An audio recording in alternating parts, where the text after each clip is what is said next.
رمضان کا پہلا دن بہت ہی بابرکت ہے، سب کام چھوڑ کر بس یہ سورت پڑھنا، اللہ بہت بڑی نعمت سے نوازے گا۔ رمضان کا پہلا روزہ افطار کرنے سے پہلے ایک بار یہ سورت جو پڑھے گا، اللہ تعالیٰ فرمائے گا اے میرے بندے مانگ تجھے کیا چاہیے۔ بسم اللہ الرحمن الرحیم۔ محترم ناظرین، رمضان کا پہلا روزہ افطار کرنے سے پہلے ایک بار یہ سورت لازمی پڑھیں۔ اللہ تعالیٰ فرمائے گا اے میرے بندے مانگ تجھے کیا چاہیے۔ اللہ رب العزت کے حبیب صلی اللہ علیہ وسلم نے امتیوں کے لیے کئی طرح سے رحمتوں اور وسعتوں کے دروازے کھولے ہیں۔ احادیث مبارکہ کا مطالعہ کرنے سے یہ پتہ چلتا ہے بظاہر چھوٹی چھوٹی نیکیوں پر بڑے بڑے ثوابوں کی بشارتیں ہیں۔ اسی طرح کئی ایسے اعمال بھی ارشاد فرمائے کہ جن کا ثواب تو ہے ہی، ساتھ ہی رزق میں وسعت، برکت اور کشادگی بھی ملتی ہے۔ اسی طرح قرآن پاک کی ایک چھوٹی سی سورت اگر اس سورت کو بتائے گئے طریقے کے مطابق پڑھ لیں تو اللہ کے فضل و کرم سے آپ کو دولت ملے گی، یعنی کہ اللہ پاک آپ کے لیے ایسے اسباب پیدا کر دے گا کہ آپ کی ہر پریشانی دور ہو جائے گی اور ہر خواہش پوری ہو جائے گی۔ اس کے کمالات دیکھ کر آپ لوگ خود حیران رہ جاؤ گے، غیب سے دولت والے ہاتھ آپ کے پاس آ جائیں گے۔ اس سورت کی فضیلت بہت زیادہ ہے۔ اللہ پر توکل اور اسی کے سامنے گڑ گڑانے والے کے ساتھ اللہ کافی ہے۔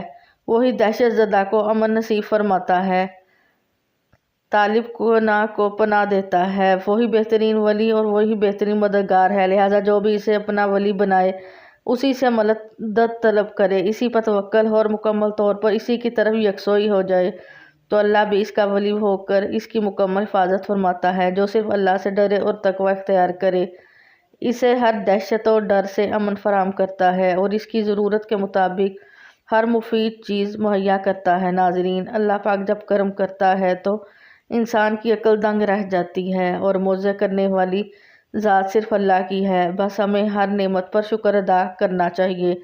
ایسا بھی دیکھا گیا ہے کہ یہ جو مجرب وظیفہ آپ کو بتانے لگی ہوں، جس کو یہ وظیفہ بتایا گیا تو فوری طور پر ان کی غیب سے مدد ہوئی۔ یہ مجرب وظیفہ رزق و دولت کے لیے جو آج آپ کو ویڈیو پر بتایا جائے گا، یقین مانیں کہ اس وظیفے کو پڑھنے والا کبھی ایسا نہیں ہوا کہ اس کی زندگی میں فوری طور پر پیسہ نہ آیا ہو، فوری طور پر اس کو رزق نہ ملا ہو۔ ناظرین، اللہ پاک کی ذات پر یقین کرتے ہوئے آپ نے یہ وظیفہ پڑھ لینا ہے۔ جب آپ کے سامنے یہ ویڈیو آ جائے تو یہ وظیفہ آپ لوگ لازمی کیجیے گا۔ اپنے مشکل دنوں میں، اپنی پریشانی کے دنوں میں اس وظیفے کو لازمی پڑھیے گا۔ بڑی سے بڑی مرادیں ہوں، بیماریاں ہوں، تکلیف ہو، دکھ ہو، پریشانی ہو، بے اولادی ہو، رزق بند ہو چکا ہو، کاروبار بالکل نہ ہو، تو یہ وظیفہ آپ لوگ ایک مرتبہ کر کے ضرور دیکھیے گا۔ ہر پریشانی سے آپ کو انشاءاللہ فوراً چھٹکارا مل جائے گا۔ روزہ ایک عجیب عبادت ہے کہ انسان روزہ رکھ کر اپنے ہر کام کو انجام دے سکتا ہے۔ روزہ رکھ کر صنعت و حرفت، تجارت و زیارت ہر کام بخوبی احسن کر سکتا ہے۔ ماہ رمضان برکتوں والا مہینہ ہے اور اس ماہ کی عظمت کا اندازہ اس بات سے لگایا جا سکتا ہے کہ قرآن مقدس کا نزول اسی پاک مہینے میں ہوا۔ رمضان کا پہلا عشرہ رحمت، دوسرا عشرہ مغفرت اور تیسرا عشرہ جہنم کی آگ سے نجات کا ہے۔ جب رمضان المبارک کا چاند نظر آتا ہے تو آپ صلی اللہ علیہ وسلم فرماتے تھے کہ یہ چاند خیر و برکت کا ہے، یہ چاند خیر و برکت کا ہے۔ میں اس ذات پر یقین رکھتا ہوں جس نے تجھے پیدا فرمایا۔ حضرت جبرائیل علیہ السلام نے دعا کی کہ ہلاک ہو جائے وہ شخص جس کو رمضان کا مہینہ ملے اور وہ اپنی بخشش نہ کروا سکے۔ اس پر حضرت محمد صلی اللہ علیہ وآلہ وسلم نے ارشاد فرمایا آمین۔ حضرت جبرائیل علیہ السلام کی یہ دعا اور اس پر حضرت محمد صلی اللہ علیہ وسلم کا آمین کہنا، اس دعا سے ہمیں رمضان کی اہمیت کو سمجھ لینا چاہیے۔ روزہ وہ عظیم فریضہ ہے جس کو رب ذوالجلال نے اپنی طرف منسوب فرمایا ہے اور قیامت کے دن رب تعالیٰ اس کا بدلہ اور اجر بغیر کسی واسطہ کے بذات خود روزے دار کو عنایت فرمائیں گے۔ خداوند کریم نے اپنے بندوں کے لیے عبادات کے جتنے بھی طریقے بتائے ہیں، ان میں کوئی نہ کوئی حکمت ضرور پوشیدہ ہے۔ نماز خدا کے وصال کا ذریعہ ہے، اس میں بندہ اپنے معبود حقیقی سے گفتگو کرتا ہے۔ بائنا روزہ بھی خدا تعالیٰ سے لو لگانے کا ایک ذریعہ ہے۔ حدیث مبارکہ میں ہے کہ رمضان شہر اللہ رمضان اللہ تعالیٰ کا مہینہ ہے، جس سے پتہ چلتا ہے کہ اس مبارک مہینے سے رب ذوالجلال کا خصوصی تعلق ہے، جس کی وجہ سے یہ مبارک مہینہ دوسرے مہینوں سے ممتاز اور جدا ہے۔ حضرت جابر بن عبداللہ رضی اللہ عنہ سے روایت ہے کہ حضور کریم صلی اللہ علیہ وآلہ وسلم کا فرمان ہے کہ میری امت کو ماہ رمضان میں 5 چیزیں ایسی عطا کی گئی جو مجھ سے پہلے کسی نبی علیہ السلام کو نہ ملی۔ پہلی یہ کہ جب رمضان مبارک کی پہلی رات ہوتی ہے تو اللہ تعالیٰ ان کی طرف رحمت کی نظر فرماتا ہے، اور جس کی طرف اللہ تعالیٰ نظر رحمت فرمائے اسے کبھی بھی عذاب نہ دے گا۔ دوسری یہ کہ شام کے وقت ان کے منہ کی بو جو بھوک کی وجہ سے ہوتی ہے اللہ تعالیٰ کے نزدیک مشک کی خوشبو سے بھی بہتر ہے۔ تیسری یہ کہ فرشتے ہر رات اور دن ان کے لیے مغفرت کی دعائیں کرتے رہتے ہیں۔ چوتھے یہ کہ اللہ تعالیٰ جنت کو حکم دیتے ہیں، ارشاد فرماتا ہے میرے بندوں کے لیے مزین ہو جاؤ، ان قریب وہ دنیا کی مشقت سے میرے گھر اور کرم میں راحت پائیں گے۔ پانچواں یہ کہ جب ماہ رمضان کی آخری رات آتی ہے تو اللہ تعالیٰ سب کی مغفرت فرما دیتا ہے۔ رمضان کے اس مبارک ماہ کی ان تمام فضیلتوں کو دیکھتے ہوئے مسلمانوں کو اس مہینہ میں عبادت کا خاص اہتمام کرنا چاہیے اور کوئی لمحہ ضائع اور بیکار جانے نہیں دینا چاہیے۔ اس ماہ مبارک میں ایسے انداز میں عبادت کو فرض کے طور پر متعین فرما دیا گیا ہے کہ انسان اس عبادت کے ساتھ اپنی تمام ضروریات و حوائج میں بھی مصروف رہ سکتا ہے اور عین اسی خاص طریقہ عبادت میں بھی مشغول ہو سکتا ہے۔ ایسی خاص طریقہ کی عبادت کو روزہ کہا جاتا ہے، جسے اس ماہ میں فرض فرما دیا گیا ہے۔ روزہ ایک عجیب عبادت ہے کہ انسان روزہ رکھ کر اپنے ہر کام کو انجام دے سکتا ہے۔ روزہ رکھ کر صنعت و حرفت، تجارت و زیارت ہر کام بخوبی احسن کر سکتا ہے، اور پھر بڑی بات یہ ہے کہ ان کاموں میں مشغول ہونے کے وقت بھی روزہ کی عبادت روزہ دار سے بے تکلف خود بخود صادر ہوتی رہتی ہے اور اس کو عبادت میں مشغول کا ثواب ملتا رہتا ہے۔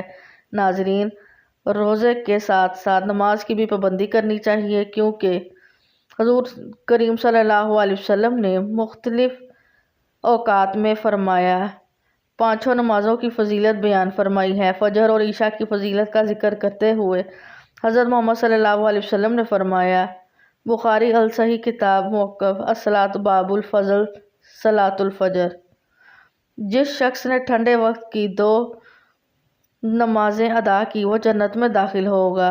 اولاً فجر کی نماز کا خصوصیت کے ساتھ تذکرہ اس لیے کیا گیا ہے کہ اس وقت انسان پر نیند کا غلبہ ہوتا ہے، ہوا کی خوشبو جھونکے اسے تھپکیاں دے دے کر خواب شیری کی آغوش میں لے جاتے ہیں اور شیطان ہر حربے اسے غفلت کی نیند پڑا رہنے پر اکساتا رہتا ہے۔ ایک بندہ خدا میٹھی نیند اور آرام کو ترک کر کے بستر سے نماز کے لیے اٹھ کھڑا ہوتا ہے تو شیطان کی ساری محنت اکارت جاتی ہے۔ دوسرا عشاء کا وقت ہے، جب انسان دن بھر کی تھکن سے چور کھانا کھاتے ہی بستر راحت پر دراز ہونا چاہتا ہے اور شیطان ہیلوں بہانوں سے اسے عشاء کی نماز پڑھنے سے باز رکھنے کی کوشش کرتا ہے، لیکن بندہ خدا نفسانی خواہشات اور شیطان کے حربوں کے باوجود گاہے یزدی میں نماز کے لیے حاضر ہو کر شیطان کے سارے عزائم خاک میں ملا دیتا ہے۔ حضور کریم صلی اللہ علیہ وآلہ وسلم کا ان 2 اوقات کے عبادت گزار بندوں کو جنت کی بشارت دینا اس حکمت کی بنا پر ہے کہ جو شخص فجر اور عشاء کی نمازوں کی ادائیگی کو اپنا معمول بنا لیتا ہے، اس کے لیے باقی 3 نمازوں کو ادا کرنا گراں نہیں ہوتا۔ نماز عصر کی فضیلت کے بارے میں حضور کریم صلی اللہ علیہ وآلہ وسلم نے فرمایا، جس نے نماز عصر چھوڑی اس کے عمل باطل ہو گئے۔ قرآن حکیم میں اس نماز کی محافظت کی خصوصی تلقین گئی ہے۔ سب نمازوں کی محافظت کیا کرو اور بالخصوص درمیانی نماز کی۔ نبی کریم صلی اللہ علیہ وسلم نے درج ذیل حدیث مبارکہ میں فجر اور عصر کی نمازوں کو پابندی کے ساتھ ادا کرنے والوں کو ناز دوزخ سے رہائی کی بشارت عطا فرمائی۔ جس نے سورج کے طلوع ہونے سے قبل اور اس کے غروب ہونے سے قبل یعنی فجر اور عصر کی نماز ادا کی وہ ہرگز آگ میں داخل نہیں ہوگا۔ اسی طرح پنجگانہ نماز کی فضیلت کے متعلق حضور کریم صلی اللہ علیہ وسلم نے فرمایا،